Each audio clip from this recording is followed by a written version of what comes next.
हैं। सबसे पहले आपको क्या पढ़ना है? मोशन।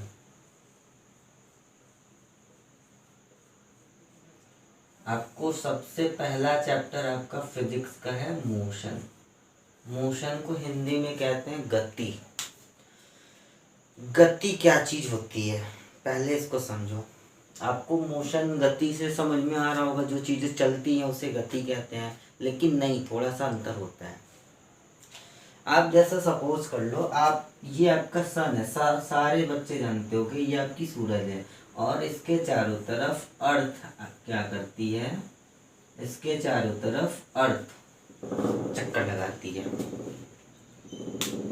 ठीक है, अब आप एक चीज सोचो, मैं यहाँ पे हूँ, मेरे सामने ये मार्कर रखा हुआ है और अभी 1 घंटे बाद भी ये यहीं पे है। 2 घंटे बाद हमने देखा ये चीज यहीं पे है।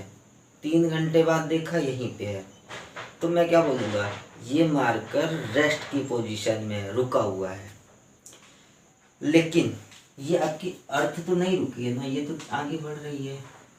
आपकी अर्थ आगे बढ़ रही है। अभी अर्थ यहाँ पे है, 1 घंटे बाद अर्थ आपकी यहाँ पे चली जाएगी। 1 घंटे बाद आपकी अर्थ यहाँ पे चली जाएगी। अगर कोई इंसान अर्थ के बाहर से देखेगा तो उसे ये मार्कर क्या दिखेगा? उससे तो ये मार्कर मूव करता हुआ दिखेगा, गति करता हुआ दिखेगा। ठीक, दूसरा एग्जांपल लेते हैं। एक ट्रेन का डिब्बा है, ट्रेन चल रही है आपकी और ट्रेन में आपके 2 पैसेंजर हैं और यहाँ पे प्लेटफॉर्म है। यहाँ पे आपका प्लेटफॉर्म है, इसका नाम रखते हैं ए, इसका नाम बी और इधर एक कोई खड़ा है, इसका नाम रखते हैं सी। ठीक है, ट्रेन ऐसे आगे चल रही है। अगर बी से पूछा जाए कि ए बताओ चल रहा है कि रुका हुआ है, तो बी क्या बोलेगा? ए आपका कैसा है? रुका हुआ है, रेस्ट में है। ए आपका कैसा है? रुका हुआ है। अगर सी से पूछा जाए कि ए चल रहा है कि रुका है, तो आपके सी का जवाब क्या होगा? सी का जवाब होगा कि ए आपकी मोशन की कंडीशन में है। आप देख रहे हो यार, एक आदमी बोल रहा है रुका हुआ है, एक आदमी बोल रहा है चल रहा है, तो या तो ये गलत है या तो ये गलत है, लेकिन अपनी अपनी जगह पे दोनों ही सही हैं। ठीक है, तो जो कोई ऑब्जेक्ट, कोई वस्तु रुकी है या चल रही है, मोशन की स्टेट में है या रेस्ट की स्टेट में है, ये एग्जैक्टली आप कैसे बताओ? किसी के रिस्पेक्ट में बताओगे। बात समझ में आ रही? थोड़ा धीरे से समझो, आराम आराम से चलो। देखो, किसी के रिस्पेक्ट में बताओगे। जैसे अभी ये वाला एग्जांपल आप ले लो, तो आपने ये वाला एग्जांपल लिया, आप क्या बोलोगे ए के बारे में? ए के बारे में बोलोगे A is in the state of rest with respect to B। A जो है B के सापेक्ष विराम अवस्था में है। बोलोगे भाई देखने वाला कौन है? विद रिस्पेक्ट टू के बाद जो भी वर्ड है, जो भी ऑब्जेक्ट है, वो क्या होता है? ऑब्जर्वर होता है, देखने वाला होता है। तो आप बोलोगे क्या? A is in the state of rest with respect to B। A जो है बी के सापेक्ष विराम अवस्था में है। क्लियर है इतनी सी बात? अच्छा, अगर सी के रिस्पेक्ट में बात करनी हो तो क्या बोलोगे? A is in the state of motion with respect to C. A जो है सी के सापेक्ष गति की अवस्था में है।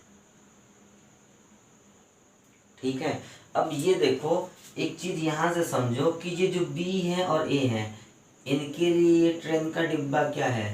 सराउंडिंग।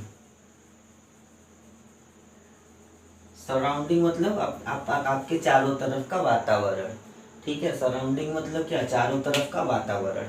ठीक है, तो अब यहां से आपको एक चीज समझ में आ रही है कि स्टेट ऑफ रेस्ट में कोई चीज रुकी है या कोई चीज गति कर रही है, उसके लिए आपको चाहिए क्या? देखने वाला। देखने वाला चाहिए। ठीक है, हो सकता है कोई चीज किसी के देखने में चल रही हो सकता है कोई चीज किसी के देखने में रुकी हो। जैसे मैं यहाँ पे खड़ा हूँ, मेरे सामने सपोज कर लो ये आपका मार्कर ही ले लो, मार्कर है, मैं यहीं पे खड़ा हूँ, देख रहा हूँ इसे, 2 मिनट देखा, 4 मिनट देखा, हमारे और इसके बीच की डिस्टेंस अभी 1 मीटर की है। मैंने 2 मिनट देखा, 4 मिनट देखा, 10 मिनट देखा, ये डिस्टेंस 1 मीटर की ही बनी है। तो मैं क्या बोलूँगा, ये मार्कर रुका हुआ है। अगर कोई इंसान अर्थ के बाहर से देखे तो उसे क्या दिखेगा, ये मार्कर ऐसे मूव कर रहा है, तो वो वाला इंसान क्या बोलेगा कि मार्कर जो है वो चल रहा है। तो थोड़ी सी बात आपको समझ में आ रही होगी कि कोई चीज़ रुकी होगी या चल रही होगी, इसको देखने वाला कोई होगा, किसी के रिस्पेक्ट में चीज़ रुकी होगी या चल रही होगी। इतनी सी बात समझ में आई। तो इसका थोड़ा सा डेफिनेशन हम देखते हैं। इसका हम थोड़ा सा डेफिनेशन लिख लेते हैं, फिर आगे बढ़ते हैं चीज़ों को।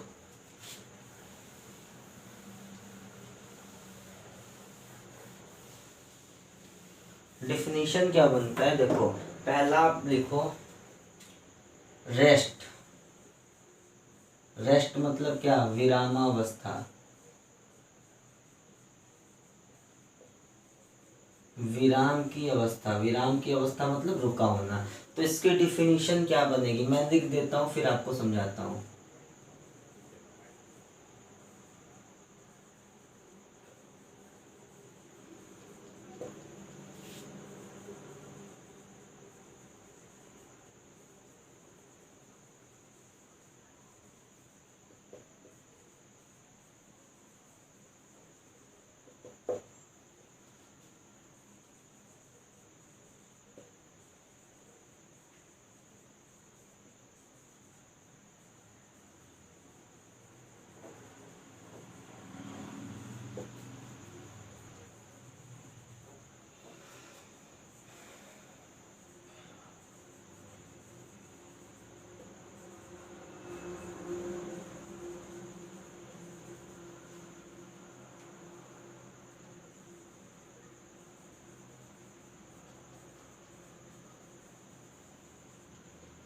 ठीक है, हिंदी वाले थोड़ा सा मैं आराम आराम से बोल रहा हूँ, आप लिख लेना। यदि कोई वस्तु अपने वातावरण के सापेक्ष अपनी स्थिति ना बदले तो वस्तु विरामावस्था की स्थिति में कहलाती है। If an object does not change its position with respect to surrounding, ये सबसे इंपॉर्टेंट चीज है। अब सराउंडिंग मतलब क्या है, मैं यहाँ पे हूँ तो मेरे सामने जो भी चीजें वो मेरी सराउंडिंग है। जैसे छोटा सा एग्जांपल है, बस है, ठीक है, बस लिया हमने, बस में एक इंसान यहाँ पे बैठा है, ड्राइवर बस का यहाँ पे है, ये इसका यहाँ पे है, छत इसकी ये आपकी रूफ है, ठीक है। अब अगर इस इंसान की बात कर लो जिसे मैंने घेरा हुआ है, इसकी बात कर लो, तो इसके लिए सब सराउंडिंग क्या है, ये सराउंडिंग है, ये सराउंडिंग है, इसकी छत सराउंडिंग है, ये कॉर्नर सराउंडिंग है, ठीक है। अगर मान लो इसकी छत से डिस्टेंस बनती है 2 मीटर और इस इंसान से डिस्टेंस बनती है 1 मीटर, ड्राइवर से डिस्टेंस बनती है 3 मीटर, ठीक है। अब ये हमेशा हमेशा जैसे मान लो बस कहीं चली जाए उससे नहीं मतलब है, अगर इसकी छत से डिस्टेंस 2 मीटर है, इससे डिस्टेंस 1 मीटर है, इससे डिस्टेंस 3 मीटर है, तो इन सारे के रिस्पेक्ट में ये वाली चीज रुकी हुई है। आई बात समझ में। एक एग्जांपल और लेते हैं, ये ठीक है। अब इसकी बात कर लो, ये इंसान है, इसके लिए सराउंडिंग क्या है, ये पूरा का पूरा एटमॉस्फेयर, ये सारा सराउंडिंग है, ठीक है, उसमें ये भी सराउंडिंग में ही आएगा। अब जैसे ही ये आगे बढ़ेगा, पहले इसके बीच की डिस्टेंस कितनी थी, 1 मीटर, बाद में यहाँ पे पहुँच गया, डिस्टेंस कितनी बन गई, 3 मीटर बन गई, यानी इसकी पोजीशन क्या हो रही है, चेंज हो रही है। तो ये क्या बोलेगा, he is in the state of motion. Rest समझ में आया क्या होता है। सिंपल सिंपल एक चीज कह सकते हो, if an object does not change its position with respect to time, ये भी आपका स्टेटमेंट करेक्ट है। तो रेस्ट में इससे ज़्यादा कुछ समझाने वाली चीज़ नहीं है, बहुत छोटी चीज़ है। आगे देखते हैं मोशन क्या होता है।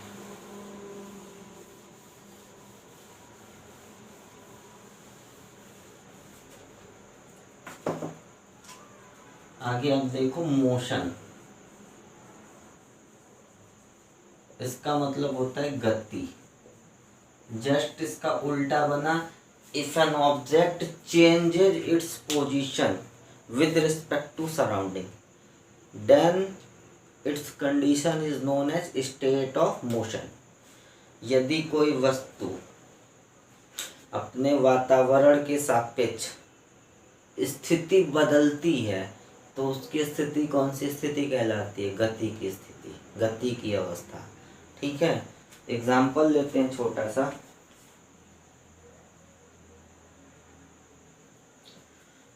एग्जाम्पल लेते हैं, ये मार्कर है। अभी इसके लिए, इस मार्कर के लिए मैं क्या हूँ? सराउंडिंग हूँ। जितनी सारी चीजें सारी क्या है? सराउंडिंग है। ये मार्कर यहाँ से यहाँ चला गया, ठीक है। अब ये मार्कर सराउंडिंग के रिस्पेक्ट में, मैं सराउंडिंग हूँ उसके लिए। पहले क्या था? यहाँ पे, बाद में क्या हो गया? यहाँ पे चला आया। पोजीशन इसने चेंज की, पोजीशन चेंज की मतलब ये क्या है? State of motion. इसकी कंडीशन क्या है? मोशन की कंडीशन में है। क्लियर है? आराम से क्लियर होगा। If an object changes its position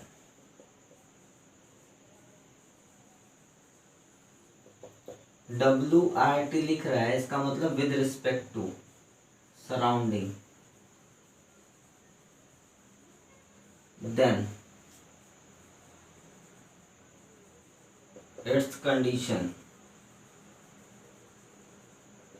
is known as state of motion.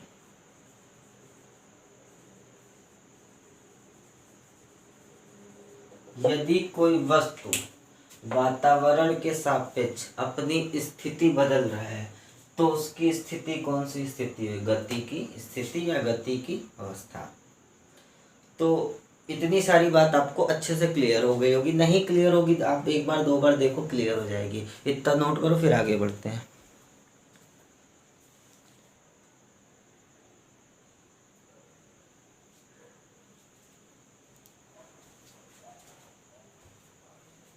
ठीक है, आगे बढ़ते हैं।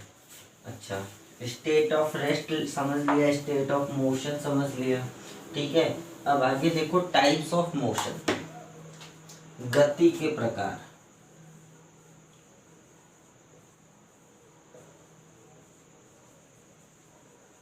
टाइप्स ऑफ मोशन, गति के प्रकार।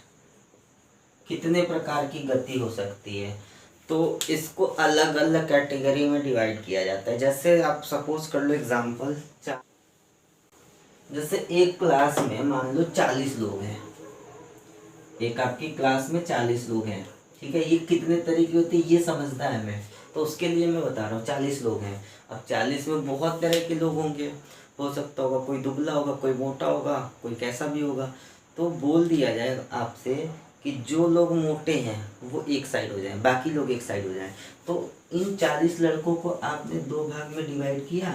एक पार्ट बना मोटे लड़कों का और एक पार्ट बना उसके अलावा जितने हैं, ठीक है। तो यहाँ पे आप जो 40 लड़कों को डिवाइड कर रहे हो उसका बेसिस क्या है? किस आधार पे कर रहे हो? उनकी मोटाई के आधार पे।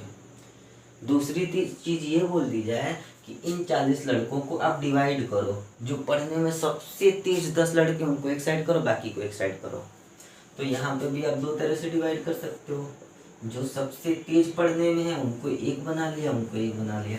तो आप देख रहे हो यही लड़के 40 लड़के हैं, लेकिन अलग अलग तरीके से इनको अलग अलग प्रकार से बांट रहे हो, कर रहे हो ऐसा।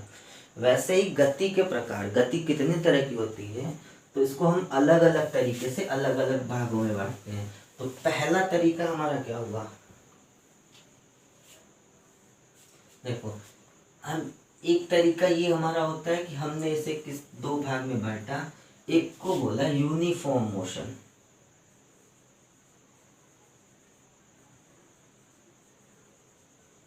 एक को हमने बोला यूनिफॉर्म मोशन, दूसरे को बोला नॉन यूनिफॉर्म मोशन।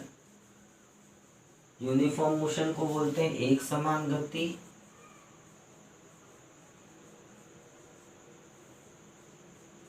और नॉन यूनिफॉर्म मोशन को बोलते हैं असमान गति।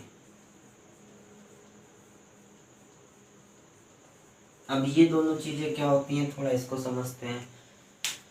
जैसे एक लड़का है और लड़का 12 बजे यहाँ पे है, ठीक है। 12:05 पे ये लड़का यहाँ पे पहुंच गया, 12:05 पे। 12:10 पे इस लड़के ने और थोड़ा सा चला और ये लड़का 12:10 पे यहाँ पे पहुंचा। 5 मिनट और चला, 12:15 पे यहाँ पे पहुंच गया, ठीक है।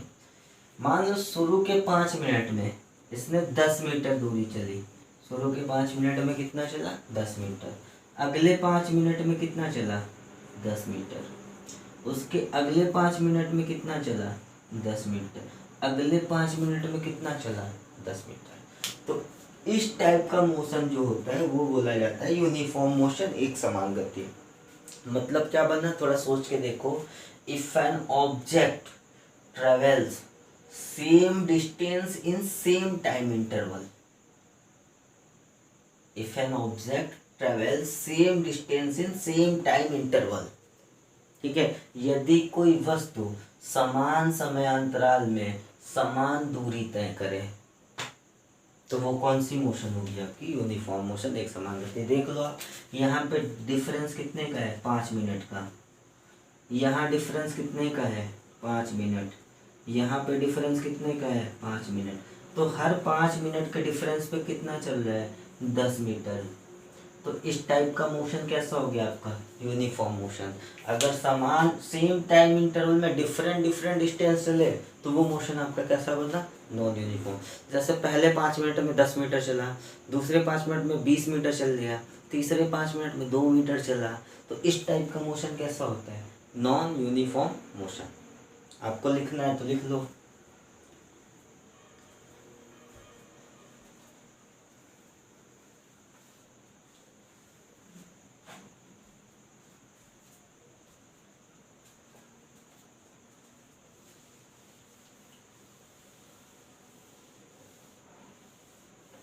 ठीक है। अच्छा, ये कैटेगराइजेशन किसके बेसिस पे था, on the basis of time. आपको बोला था ना 40 लड़कों को अलग अलग टाइप में डिवाइड करते हो, अलग अलग तरीके से। मोटाई के बेसिस पे एक और, पढ़ने के बेसिस पे एक और, खाने के बेसिस पे एक और तरीका बन सकता है आपका। तो अलग अलग टाइप का। तो ये जो हमने पहली कैटेगरी पढ़ी, on the basis of time पढ़ा। टाइम